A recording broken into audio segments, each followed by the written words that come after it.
이 시간 하나님 주시는 말씀 누가복음 1장 57절로 80절입니다.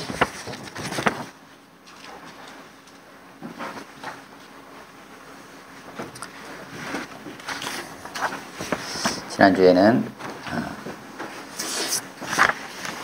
마리아의 찬양을 통해서 우리가 어떤 자의 위치에 있는가, 우리는 어떤 자리에 있는가, 교만한 자의 자리에 있는가, 혹은 비천한 자의 자리에 있는가, 하나님을 두려워하며 경외하는 자의 자리에 있는가, 어떤 자리에 있는지를 한번 돌아보게 하셨습니다. 그래서 하나님께서 우리에게 허락하신 복음은 전적으로 하나님의 복음이고, 하나님께서 우리에게 성령으로 그 복음을 듣게 하시고 깨닫게 하신 예수 그리스도 하나님의 아들의 복음이라는 말씀을 우리가 지난주에 들었습니다. 오늘은 이어서 이제 엘리사벳이 드디어 이제 해산할 기한이 차서 아들을 낳게 됩니다. 그리고 그것이 이웃과 친족에게 이제 알려지게 되고, 그들이 모두 찾아와서 함께 주께서 베푸신 큰 긍휼로 인해서 함께 즐거워하게 됩니다. 그러면서 이제 8일이 되어서 세례 요한이 태어난 지 8일이 되어서 이제 할례하기 위해서 이웃과 친족들이 찾아옵니다. 그때 이제 할례할 그때 이름을 짓게 되는데, 그 친족들이 사가랴라고 이름을 짓자라고 제안을 합니다. 지금 요한의 아버지가 사가랴잖아요. 이렇게 자연스럽게 우리가 그냥 성을 따라가는 것처럼 이스라엘 사람들은 그런 경향이 있었던 것 같아요. 그러자 엘리사벳이 아니다, 요한이라고 하자라고 합니다. 그러니까 이제 이웃과 친족들이 요한이라는 이름으로 우리 가문에서는 이름을 지은 적이 없는데 라고 하고, 이제 사가랴에게, 그러니까 요한의 아버지죠, 엘리사벳의 남편 사가랴에게 몸짓으로 어떻게 할까라고 이렇게 했겠죠. 그러니까 이 사가랴가 서판을 달라고 그래가지고 그 위에 요한이라고 쓰게 됩니다. 그러니까 다들 이것을 기이하게 생각했다라고 합니다. 그리고 나서 이제 주변의 그 상황들이 알려지게 되고, 모두가 하나님께서 행하시는 그 일들로 인해 두려워하고 유대 성골 전체에 이 사실이 알려지게 됩니다. 그리고 그들이 다 이 모든 상황들을 마음에 생각하게 되었다라는 내용이 있게 됩니다. 그리고 나서 이 사가랴가, 이 엘리사벳의 남편 사가랴가 하나님을 찬양하는 내용이 이어지게 됩니다. 하나님을 찬양하는 데 있어서 두 가지로 나눠서 찬양하는데요. 먼저 그냥 온전히 하나님을 찬양합니다. 찬송하리로다 주 이스라엘의 하나님이여. 하나님께서 행하신 일, 주께서 우리 백성을 돌보시고 속량하시고, 그리고 다윗의 집 가문에서 구원의 뿔을 일으키셨도다 하면서 구원의 뿔이 과연 무슨 일을 하는지 선지자를 통해서 하나님께서 이미 말씀해 주셨는데, 그것은 곧 주의 백성을 구원하시는 일이다. 마찬가지로 이것은 이미 하나님께서 긍휼을 베푸셔서 그 거룩한 언약을 기억하신 사건이다. 그런데 그 거룩한 언약은 우리 조상 아브라함에게 하신 맹세다. 그래서 우리를 원수에게서 건져내시고 결국은 두려움 없이 하나님 거룩하고 의로운 그러한 하나님의 백성들이 하나님을 섬기게 하기 위함이다 라는 내용으로 하나님께서 구원의 뿔을 일으키신 것을 찬양합니다. 그리고 나서 이 아이여 하고 태어난 아이에 대한 예언을 하게 됩니다. 네가 지극히 거룩한 이의 선지자 이렇게 불려지게 될 것이고, 앞서서 가게 될 것이다. 앞서서 가서 무엇을 할 것이냐? 주의 길을 준비할 것이다. 그리고 죄 사함으로 말미암아 구원을 사람들에게 알게 할 것이다 라는 요한의 사역과 관련된 예언을 하게 됩니다.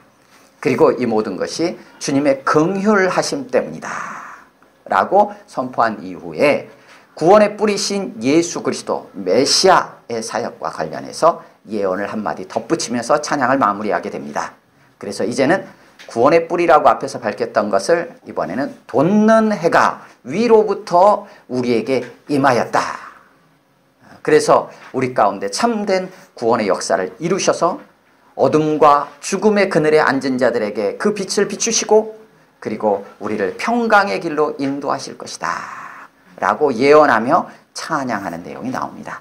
그리고 이 아이가 자라고 심령도 강건해지고 또 사역을 감당할 때까지 빈들에 있었다라는 내용으로 오늘 본문이 마무리됩니다. 조금 길긴 하지만 같은 흐름 속에 있어서 그냥 오늘 함께 다루겠습니다. 57절에서 80절 같이 읽습니다. 시작.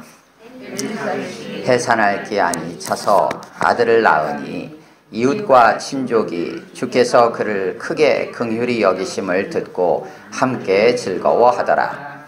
8일이 되매 아이를 할례하러 와서 그 아버지의 이름을 따라 사가랴라 하고자 하더니 그 어머니가 대답하여 이르되 아니라 요한이라 할 것이라 하매 그들이 이르되 네 친족 중에 이 이름으로 이름한 이가 없다 하고 그의 아버지께 몸짓하여 무엇으로 이름을 지으려 하는가 물으니 그가 서판을 달라 하여 그 이름을 요한이라 쓰매 다 놀랍게 여기더라.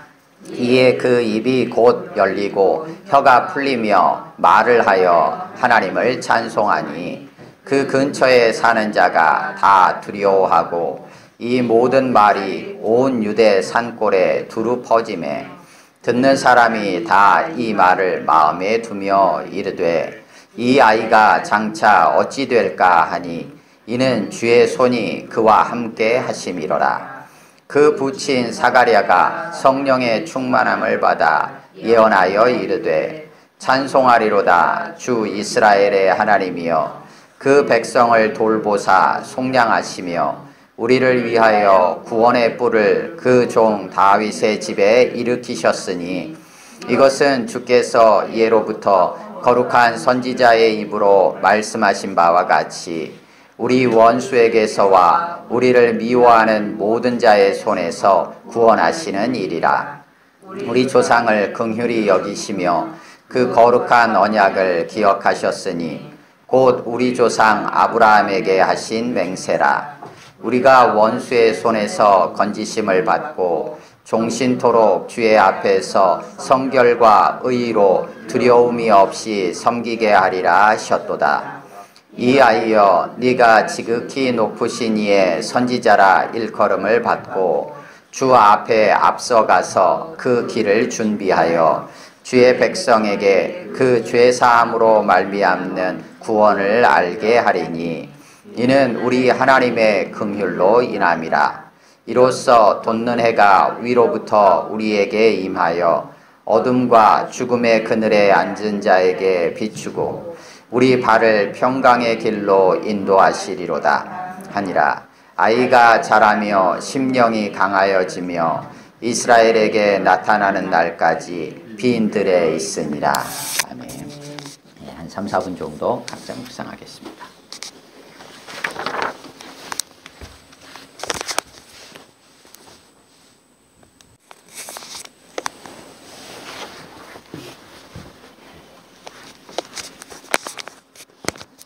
거기까지 보시겠습니다.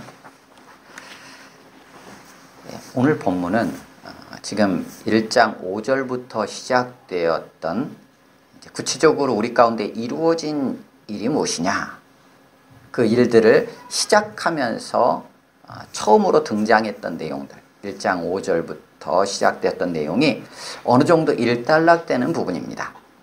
물론 예수님이 아직 나시진 않았어요. 이제 2장으로 들어가야 예수님께서 탄생하십니다. 근데 그 전까지 계속적으로 1장 5절부터 오늘 본문 1장 80절까지 요 전체 내용에서 계속 얘기하고 있는 건 뭐냐면 2장 예수님이 나시기 전까지의 상황, 과연 예수님이 오신다는 게 어떤 의미인지에 대한 거를 다양한 측면에서 계속 반복해서 얘기해 주고 있어요. 그래서 동일한 말들이 계속 등장합니다. 그래서 1장 5절부터는 똑같은 단어들, 똑같은 얘기가 반복되어서 나타나요. 그렇게 반복되어 나타나는 가운데 오늘 본문에서 이제 최종적으로 그게 이제 정리가 됩니다. 그래서 오늘 본문은 1장 57절에서 66절까지는 세례요한의 출생, 엘리사벳이 아들을 낳는 상황과 그에 따라서 주변 사람들의 반응들, 그리고 무엇보다도 중요한 이름을 짓는 과정이 이제 57절에서 66절까지입니다. 그리고 67절에서 79절까지는 사가랴가 하나님을 찬양하는 내용과 그리고 예언하는 내용이 등장합니다. 그리고 80절은 아이의 앞으로의 성장 과정, 아이의 성장 과정을 요약적으로 보여주고 있어요. 자, 57절 엘리사벳이 해산할 기한이 차서 아들을 낳았다. 드디어 아들을 낳았어요. 그랬더니 58절에 이웃과 친족이 하나님께서 그를 크게 긍휼히 여기신 것, 그것으로 인해서 함께 즐거워했다. 엘리사벳이 출산하고 이웃과 친족이 주변에서 함께 즐거워했다는 거예요. 기뻐했다는 거예요. 근데 즐거워한 이유가 뭐라고요? 예, 주께서 그를 긍휼히 여기셨다 라는 거예요. 그러니까 주께서 엘리사벳을 긍휼히 여기셨는데, 굉장히 크게 긍휼히 여기셨는데, 그 크게 긍휼히 여기심의 실제적인 결과물, 나타난 모습이 무엇인가? 그것은 아들을 낳은 것, 이렇게 된 거죠. 출산한 거예요. 그것이 주의 크신 긍휼하심이다 라고 밝히고 있어요. 그래서 모두가 즐거워하고 있습니다. 그 다음에 이제 일이 일어났다, 이제 사건이 생겼다, 이제 그렇게 하면서 8일째가 되었다. 8일째에 사건이 하나 있었는데 할례하기 위해서 그들이 모여왔다. 그러니까 이웃과 친족들이 모여왔다는 거예요. 그러니까 함께 모두가 다 증인이 되는 거죠. 이스라엘 백성으로서의 하나의 증거로서, 표식으로서 이제 할례를 행하는 거니까 와가지고 무엇을 하냐면 이름을 지었어요. 이름을 짓는데 사람들이 뭐라고 이름을 짓냐면 사가랴, 이렇게 이름을 짓자. 그 아비가 사가랴니까 사가랴라고 짓자. 아비가 김씨니까 똑같이 김씨. 우리는 뭐 그냥 두말할 거 없이 똑같이 이렇게 이어지잖아요. 이런 것처럼 이스라엘 안에서는 이 사람들은 가문 안에 있었던 이름을 기초해 가지고 이름을 짓는 것 같아요. 그게 이렇게 자연스러웠던 것 같아요. 그래서 사가랴, 이렇게 이름 짓자라고 얘기하니까 그의 어머니 엘리사벳이, 아이의 어머니예요. 벌써 어디로 주체가 바뀌냐면 아이로 주체가 바뀌어요. 그래가지고 그의 어머니 이렇게 표현을 하고 있어요. 그냥 엘리사벳 이렇게 하지 않고 57절에서는 엘리사벳이 아들을 낳았다고 했잖아요. 그 다음에는 그의 어머니 이렇게 바뀌고 있어요. 62절에 보면 그의 아버지 이렇게 표현하고 있어요. 그러니까 사가랴 엘리사벳에서 지금 어디로 주체가 옮겨지냐면 아이로 벌써 옮겨지고 있어요. 갓 태어난 아이에게. 그래서 아이를 기준으로 해서 어미와 아비를, 사가랴와 엘리사벳을 표현하고 있어요. 그래서 그의 어머니 곧 엘리사벳이 아니다 이렇게 해요. 아니다. 여기 보면 60절에 아니라 요한이라 할 것이라. 예. 그러니까 이웃과 친족이 모두가 다 사가랴, 그렇게 사가랴라고 부르자 이렇게 했는데 그의 어머니 엘리사벳이 아니다, 요한이라고 할 것이다 이렇게 하는 거예요. 예. 쉽지 않은 분위기죠. 분위기상. 그런데 이 엘리사벳이 그렇게 대답해요. 그러니까 이제 사람들이 이 이름으로 우리 친족 중에서 이름한 적이 없는데 요한이라고 이름을 짓는 것이 합당하겠느냐 라고 해서 이제 뭐 이렇게 얘기들이 오갔던 것 같아요. 그러는 중에 그들이 이제 아버지한테, 사가랴에게 몸짓으로 얘기하라고 한 거예요. 몸짓으로. 말로 했어도 될 것 같은데 왜 몸짓으로 했을까? 그죠? 앞부분에서도 이미 몸짓으로라는 표현이 있었어요. 언제였냐면 사가랴가 성전에서 나온 사건이 있었죠. 성전에 들어가서 환상을 보고 또 천사의 말을 듣고 그 다음에 나왔어요. 나온 이후에 그 다음에 그가 22절, 1장 22절 중반에 보면 그가 몸짓으로 뜻을 표시하며 그냥 말 못하는 대로 있더니, 이렇게 몸짓으로라는 표현이 한번 나오죠. 그때는 사가랴가 말을 못하니까 자기는 몸짓으로 뭐 이제 이렇게 했을 수 있어요. 근데 여기서는 사가랴가 몸짓이 아니고 사람들이 몸짓으로 사가랴에게 이름 빨리 얘기해봐, 뭐 이름을 어떻게 해봐, 이렇게 이제 몸짓으로 했다고 기록이 돼 있어요. 조금 이해하기가 조금 쉽진 않죠. 그래서 무엇으로 이름을 지을까 하고 물어요. 그러니까 63절에서 서판을 좀 달라 합니다. 그러니까 이것도 몸짓으로 했겠죠. 서판 달라고. 그랬더니 거기다가 요한 이렇게 쓰게 됩니다. 근데 이제 사가랴가 말을 못하는 것뿐만 아니라 1장 22절에 있는 그가 이제 말을 못하게 됐다, 요거는 사실은 듣지 못했다라는 거하고 같은 단어예요. 그래서 누가복음 7장 22절에서는 듣지 못하는 자가 이제 듣게 되는 상황 할 때 듣지 못하는 자를 표현할 때도 요단을 써요. 그러니까 여기서는 지금 계속 말하는 것과 관련돼서 등장하니까 말을 못하는 자, 말을 못하게 됐다 이렇게 표현을 하고 있고요. 이것이 듣는 것과 관련될 때는 듣지 못하는 것, 듣지 못하는 자 이렇게도 번역이 됩니다. 그래서 아마도 사가랴에 대해서 말을 못할 뿐만 아니라 듣지도 못하지 않았는가 이제 이렇게 이해를 하기도 합니다. 그러니까 말로 해도 될 것을 몸짓으로 이름을 쓰라고 얘기를 한 걸로 볼 수도 있죠. 근데 64절에서는 입이 열리고 혀가 풀려 말을 했다라고만 돼 있어가지고 사가랴가 듣지 못하는 부분이 정확한가에 대한 부분을 생각하기도 해요. 근데 여하튼 64절에서는 사가랴가 하나님을 찬양하면서 말을 한 것과 관련되니까 그것만 언급한 것 같아요. 그래서 사가랴가 서판에다 요한이라고 이름을 씁니다. 그리고 65절, 66절에서는 그 근처에 사는 사람들이 다 그 상황을 보고 두려워하고 또 이 모든 말이 이제 유대 산골 전체에 두루 다 퍼지게 되고 소문이 다 나는 거죠. 그리고 이 모든 상황들을 다 마음에 두고 이 아이가 장차 어찌 될까? 주의 손이 그와 함께한다 라고 하는 내용이에요. 그러면 오늘 보면 57절에서 66절까지의 내용에 있어서 무엇이 중심적인 내용일까? 뭘 얘기하려고 하는 걸까? 라는 거죠. 엘리사벳이 해산할 기한이 있어서 아들을 낳았다 57절의 얘기는 이미 앞에서 쭉 임신했던 과정들이 있었어요. 그 모든 과정들을 그냥 종합적으로 해서 이제 출산했다라는 얘기를 57절에 간략하게 얘기하는 거예요. 58절은 이제 그것에 대해서 주님께서 긍휼히 여기셨다라는 것에 출산한 것이 어떤 의미가 있는지를 다시 한번 정리해 주는 거예요. 그리고 나서 59절에서 사건이 발생했는데 8일째가 되어서 할례할 때가 됐다라는 거예요. 그러면 할례를 중심으로 내용을 쭉 쓰는 게 아니고 그때 이루어지는 장명, 이름 짓는 과정이 계속 기록되고 있어요.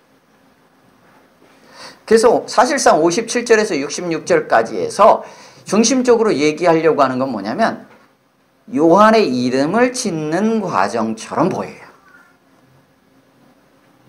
그러면 이름 하나 짓는 과정을 뭘 이렇게 분량을 많이 해가지고 기록할까? 라는 거죠. 그 부분에 대한 우리가 생각을 해볼 필요가 있어요. 예수님도 이렇게까지 이름 뭐 복잡하지 않아요. 물론 천사를 통해서 이렇게 마리아에게 나타나서 얘기할 때는 다르지만 실질적으로 태어났을 때 이름을 짓는 과정이 이렇게 복잡하진 않아요. 아니 이렇게 길게 기록하고 있지 않아요. 근데 요한의 이름을 요한의 이름을 짓는 이 과정은 이런 과정들을 상세하게 기록하면서 우리에게 보여주고 있다는 거예요. 왜 그럴까? 라는 부분을 우리가 생각해 볼 필요가 있어요. 자, 요한의 이름을 짓는 과정 속에서 우리는 먼저 엘리사벳이 아들을 출산한 것이 어떤 의미가 있는지 다시 한번 생각해 볼 필요가 있어요. 그것을 58절에서 함께 즐거워했던 주변 사람들의 반응을 통해서 찾아볼 수 있어요. 그것은 주님이 크게 긍휼히 여기셨다는 거예요. 그러니까 요한이라는 이름이 등장하기까지 어떤 일이 있었는지에 대한 것을 종합적으로 한마디로 뭘로 표현하냐면 주님의 긍휼하심으로 표현하고 있어요. 작은 긍휼도 아니에요. 큰 긍휼이에요. 주의 긍휼하심을 크게 했다. 이렇게 돼 있어요. 하나님의 긍휼하심이 결국 요한이라는 이름까지 이어지게 되는 거예요. 출발점은 하나님의 긍휼하심이다라는 거예요. 하나님의 긍휼하심이 요한이라는 이름을 통해서 나타나게 되어지는데 다시 말하면 출발점은 어디냐? 하나님으로부터 출발한 거예요. 하나님의 긍휼하심으로 출발한 거예요. 그래서 어떻게 마치는가 보면 67절을 보면 66절을 보면 이렇게 기록되어 있죠. 같이 읽습니다. 66절 시작. 너는 사람이 다 어찌 될까 하니 이는 주의 손이 그와 함께 주의 손이 그와 함께 하심이다. 주의 손이 그와 함께 하신다. 며칠이나 함께 했습니까 지금? 예, 태어난 지 8일 됐어요. 그럼 사는 사람들이 물론 이제 엘리사벳의 복중에 있을 때 기간도 있겠지만 주의 손이 그와 함께 하신다. 이 아이가 장차 어찌 될까? 라는 고백을 해요. 이것 또한 사람들의 반응이에요. 시작되었던 58절에서 사람들의 반응, 하나님의 긍휼로 시작되었다. 66절 사람들의 반응, 야, 주의 손이 그와 함께 하신다. 다시 말하면 하나님의 긍휼로부터 출발하여서 하나님의 주의 손이라는 것은 주의 권능을 의미하죠. 보통 다 주의 손을 다 하나님의 권능으로 다 표현을 번역을 다 했어요. 구약 같은 경우도. 그래서 하나님의 긍휼로 시작이 되어서 하나님의 권능이 함께하여서 결국 나타난 게 뭐예요? 요한이라는 이름이 나타나는 거예요. 요한의 이름의 뜻이 무엇이었는지 혹시 기억하세요? 예, 기쁨에서 근거한 은혜라는 거예요. 하나님의 은혜를 베푸신다. 은혜. 그러니까 은혜는 어디에서 출발합니까? 하나님의 긍휼에서 출발한 거예요. 우리에게 다가오는, 우리가 느끼는 은혜라는 것이 하나님의 긍휼로부터 와요. 은혜 자체도 하나님의 것이지만 어떻게 옵니까? 하나님의 권능으로 우리 가운데 찾아오는 거예요. 그러니까 은혜라는 것이 그냥 간단하게 내가 너에게 은혜 베풀게, 내가 너를 긍휼히 여겨, 그러니까 은혜를 베풀게 라는 걸로 끝나는 게 아니라 그것이 실제적인 우리의 삶에 은혜가 되어야 돼요. 마리아의 고백으로 하면 비천한 자를 높이시는 권능이 필요해요. 낮은 자를 높이시는 권능이 필요하다는 거예요. 가난한 자를 부하게 하시는 권능이 필요해요. 가난한 자, 내가 너 부하게 할게, 이걸로 되는 게 아니라 부하게 할 수 있는 뭔가가 조치가 취해져야 되는 거예요.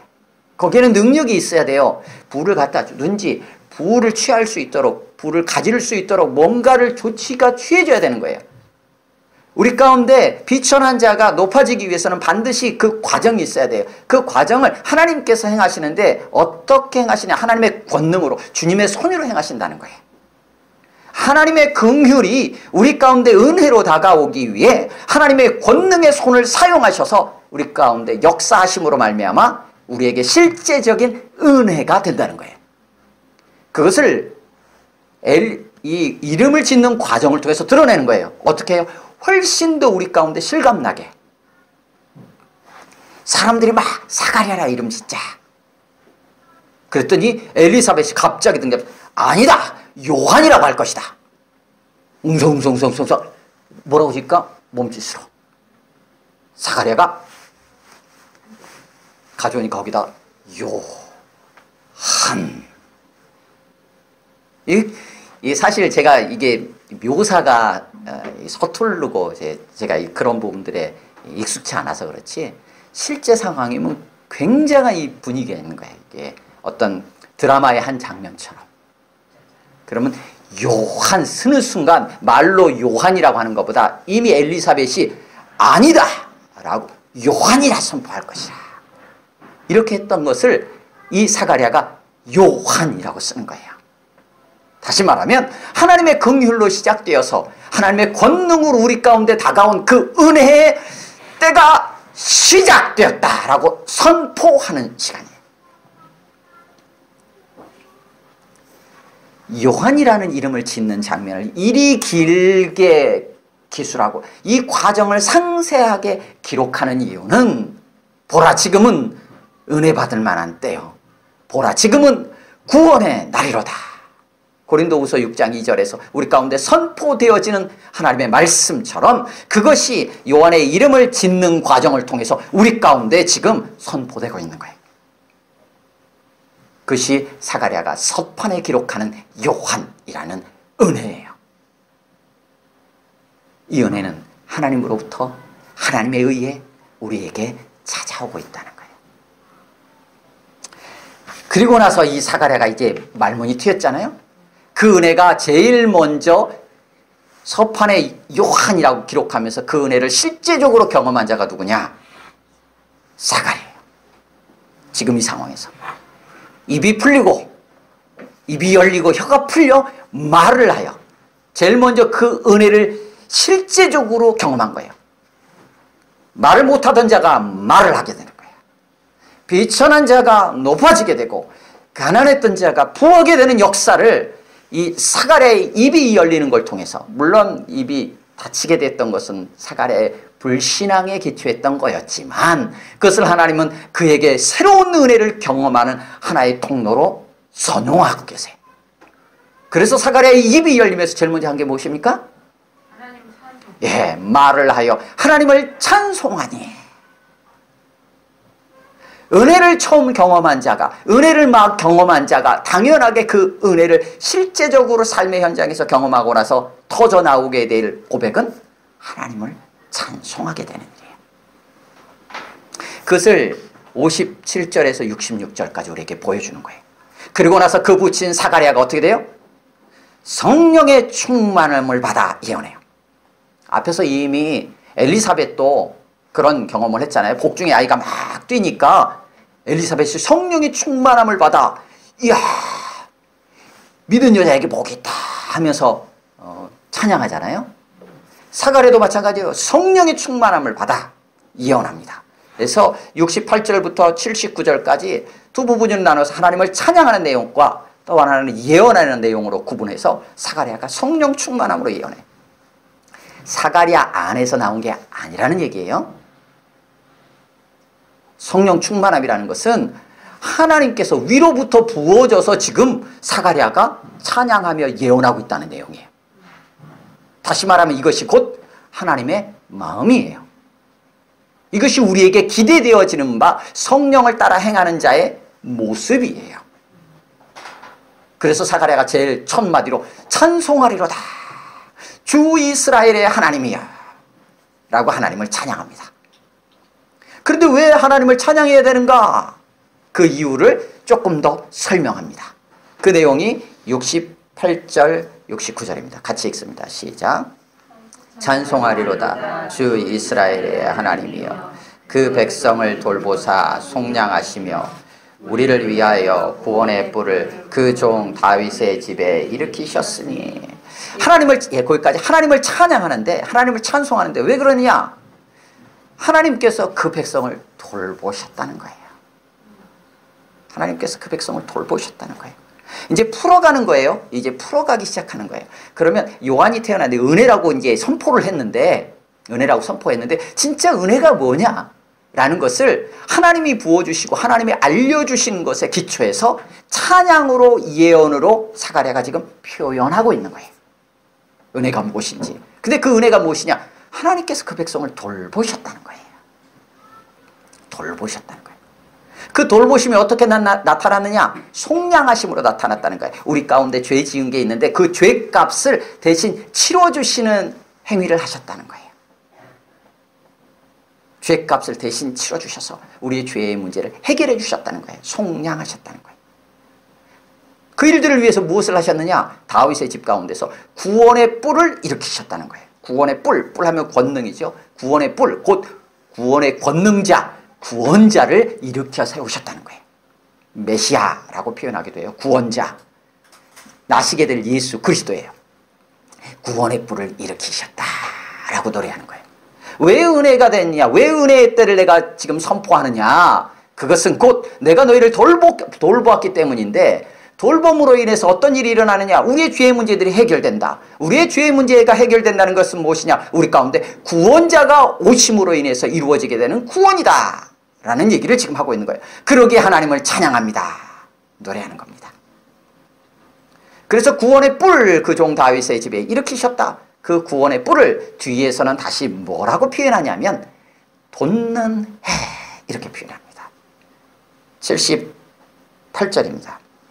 78절 함께 읽습니다. 시작. 이는 우리 하나님의 긍휼로 인함이라. 이로써 돋는 해가 위로부터 우리에게 임하여. 여기서는 돋는 해가 표현해요. 구원의 뿔이라고 표현했던 걸 이제 돋는 해.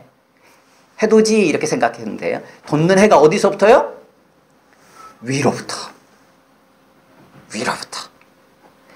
우리의 마음에, 우리의 일평생에, 우리의 심령에, 우리의 생각에, 우리의 감정까지도 우리가 놓치지 말고 있어야 될 것은 무엇이냐면 은혜는 위로부터 부어진다는 거예요.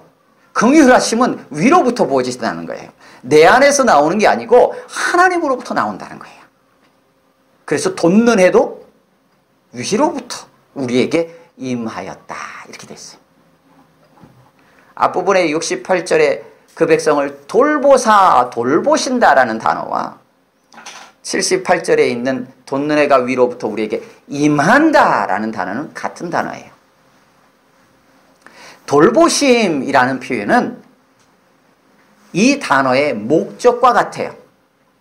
그래서 최종적으로는 지키고 돌보는 거예요. 그런데 이 과정은 어떻게 되느냐? 임하셔서 돌보신다는 거예요. 그러니까 같은 단어예요. 근데 78절은 임한다라는 과정을 좀 더 표현해주고 있고 68절에서는 돌본다라는 최종적인 목적을 좀 더 부각해서 번역을 해놓은 거예요. 그래서 같은 거예요. 찾아오셔서 돌보시는 거예요. 찾아오셔서. 그러니까 하나님께서 찾아오셔서 그 백성을 돌보신다는 거예요. 그게 곧 예수 그리스도의 오심이에요. 메시아의 탄생. 예수 그리스도의 나심이에요. 그래서 68절과 78절은 같은 내용이에요. 결국 68, 69절과 78절, 79절은 같은 내용이에요. 구원의 뿔, 돕는 해. 결국 우리를 돌보시는 하나님의 긍휼하심과 은혜죠. 그래서 어떤 일이 일어납니까? 79절에 돕는 해가 비치니까 어둠과 죽음의 그늘에 앉았던 자에게 빛이 비치기 시작하는 거예요. 깜깜했던 어둠이 해가 도달하면서 세상을 밝게 비춘다는 거예요. 그리고 우리가 가는 발걸음들을 어떻게 평강의 발걸음으로 인도해 주신다는 거예요. 이건 참 78절 79절에 있는 표현은 사실상은 민수기 6장 24절에서 26절까지 보면 하나님께서 대제사장 아론을 통해서 이스라엘 백성 전체를 축복하게 하신 우리가 흔히 말하는 아론의 축도라고 알려진 내용을 생각하게 만드는 표현이에요. 거기 보면 이렇게 표현되어 있어요. 민수기 6장 24, 26절에 여호와는 내게 복을 주시며 너를 지키시기를 원하며 여호와는 그 얼굴로 내게 비추사.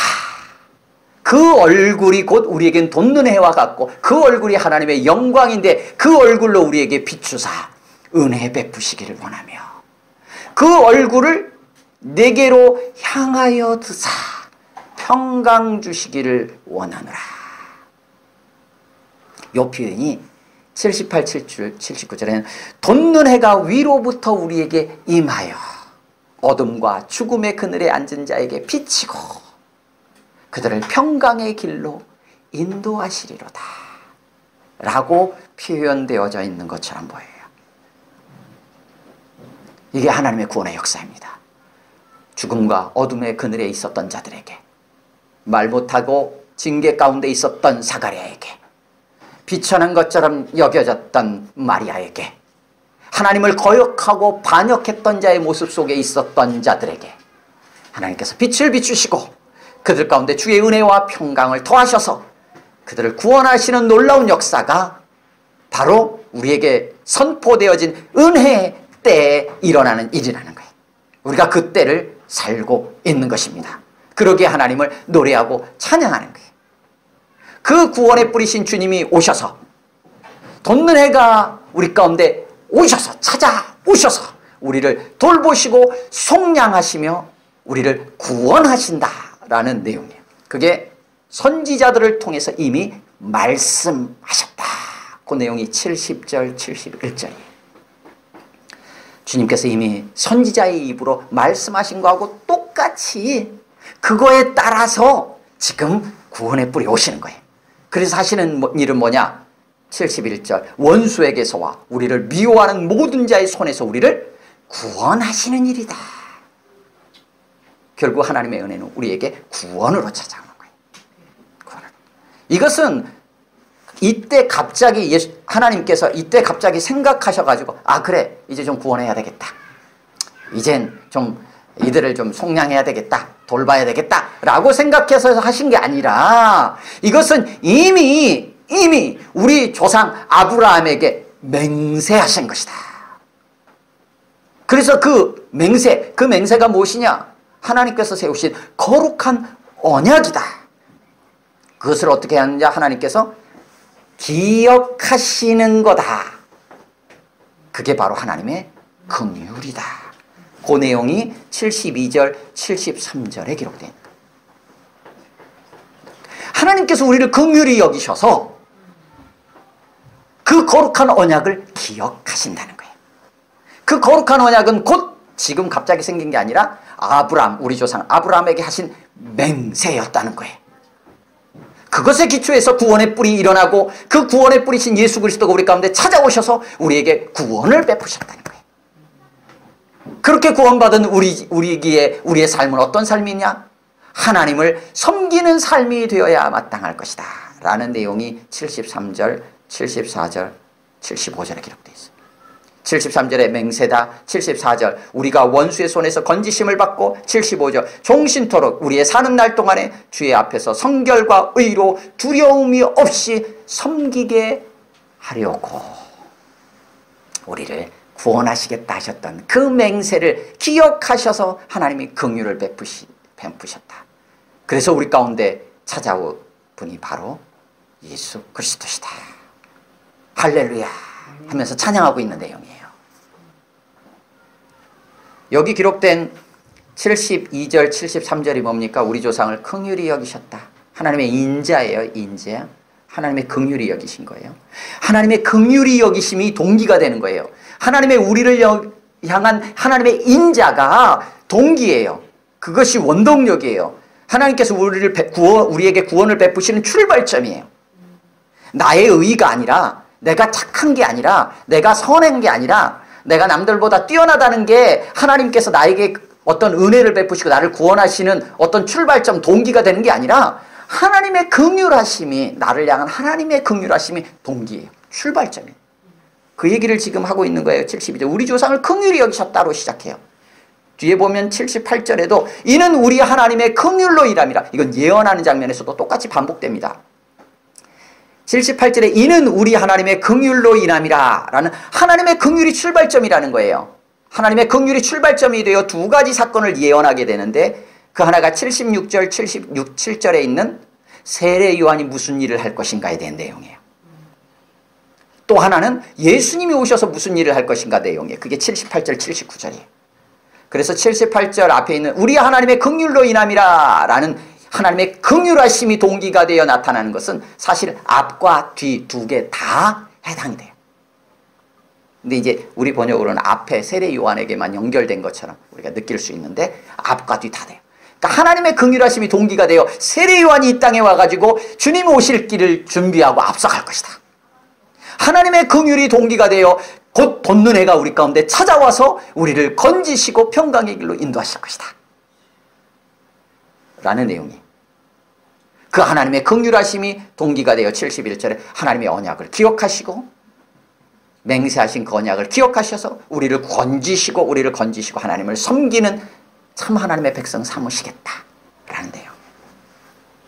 그 72절 73절에 그 거룩한 언약을 기억하셨다라는 이름을 가진, 기억한다라는 이름을 가진 자 사가랴. 73절 곧 우리 조상 아브라함에게 하신 맹세라는 뜻의 이름을 가진 자 엘사벳. 이것은 동일하게 마리아의 찬양에서도 나왔어요. 계속 반복되고 있다고 했었죠. 마리아 찬양 보면 그렇게 나와 있죠. 54절 1장 54절 그 종 이스라엘을 도우사 긍휼히 여기시고 어떻게 하셨다? 기억하셨다. 사가랴. 55절 우리 조상에게 말씀하신 것과 같이 언약, 맹세. 마리아에게서 이렇게 표현되었던 것이 오늘 사가랴를 통해서 72절 73절에서 기억하셨다. 맹세다. 맹세를 기억하셨다. 사가랴와 엘리사벳 통해서 은혜가 우리 가운데 찾아오게 된 거예요. 그래서 사가랴, 엘리사벳, 요한이라는 이 세 이름이 누가복음의 가장 앞부분에 지금 그 이름들을 기록하며 내용들을 풀어가고 있는 거예요. 사가랴, 엘리사벳, 요한이라는 이름이 굉장히 하나님께서 예언적으로 준비해 놓은 이름이고, 그 이름을 통해서 우리 가운데 실제적으로 예수 그리스도 은혜가 우리 가운데 찾아온다라는 것을 이 출생의 과정을 통해서 풀어서 우리 가운데 보여주고 있는 거예요. 그래서 하나님의 긍휼이 출발이 되어서 하나님의 언약을 기억하시고, 그 언약에 기초하여 구원의 뿌리신 돋는 해이신 예수 그리스도가 이 땅 가운데 우리 가운데 찾아오셔서 우리를 결국 구원하시고 우리로 하여금 하나님을 섬기는 자로 세워가신다는 거예요. 이게 지금 사가랴의 찬양을 통해서 드러나는 내용이에요. 뿐만 아니라 사가랴의 예언을 통해서도 하나님의 긍휼하심이 동기가 되어 그렇게 오실 구원자를 준비하고 그 구원을 알리게 하며, 뿐만 아니라 실제로 돋는 해가 임하여서 우리 가운데 빛을 비추고 우리를 평강의 길로 인도하신다 라는 내용이 사가랴의 예언 속에 나타나요. 우리의 삶은, 우리는 이 땅을 살아갈 때 무엇이 동기가 돼요? 무엇이 우리에게 힘이 돼요? 무엇이 우리에게 버팀목이 돼요? 우리에게 무엇이 디딤돌이 되고 무엇이 우리가 비빌 언덕이 되어서 과연 한 걸음 한 걸음 내디디고 갈 수 있냐는 거예요. 각 사람이 처한 여러 상황과 형편, 쉽지 않은 여러 모든 모습들 속에서 허락하신 삶의 자리에서 어떻게 우리는 발걸음을 내디디며 주께로 나아갈 수 있냐는 거예요. 하나님의 긍휼. 그 하나님의 긍휼로 우리에게 찾아오신 예수 그리스도. 그 주님을 알아갈 수 있도록 성령이 늘 우리 가운데 충만히 임하셔서 우리를 밀어주고 땡겨주고 끌어주며 함께하고 격려하고 도우시고 탄식하며 간구하심으로 우리가 그 길을 가도록 하신다는 거예요. 그냥 우리가 이것을 그냥 하나님의 은혜다라고 한마디로 표현하는 거죠. 그 은혜가 지금 우리 가운데 선포되어 있습니다. 우리는 그 은혜 시대를 살고 있습니다. 그 은혜로 인하여 기뻐하며 그 은혜를 마음껏 누리며 주님과 동행하고 주님을 따라갈 수 있는 우리 모두가 되기를 주님의 이름으로 축원합니다. 함께 기도하겠습니다. 시간 잠깐 기도할 때 오늘 말씀들을 기억하면서 기도했으면 좋겠고요. 우리 삶의 자리가 어떠하든지 어둠 속에 있든지 그곳에 주님이 빛을 비추기 위해 돋는 해로 우리 가운데 찾아오셨습니다. 우리를 구원하시기 위해 원수에게서와 우리를 미워하는 자의 손에서 우리를 건지시기 위해 친히 구원의 뿔로 우리 가운데 하나님께서 일으키셨습니다. 하나님의 긍휼하심으로 오늘도 우리가 이 자리에 있고 오늘도 살아가며 앞으로도 살아갈 소망이 있습니다. 주여 그 긍휼하심을 붙잡고 놓지 않게 하옵소서. 주의 은혜로 살아가는 삶에 참 기쁨과 감사가 있게 하시고 보이는 것들로 인하여 좌절하고 낙심하지 않도록 주님 성령으로 함께 하시며 도와주옵소서. 그렇게 기도하시고 또 여러분 그러한 자리에 어둠의 자리에 있는 자들 또 힘겨운 자리에 있는 자들 가운데도 빛이 비치기를 소망하면서 또 여러분의 가정을 위해서 잠시 한 1분 정도 기도하겠습니다.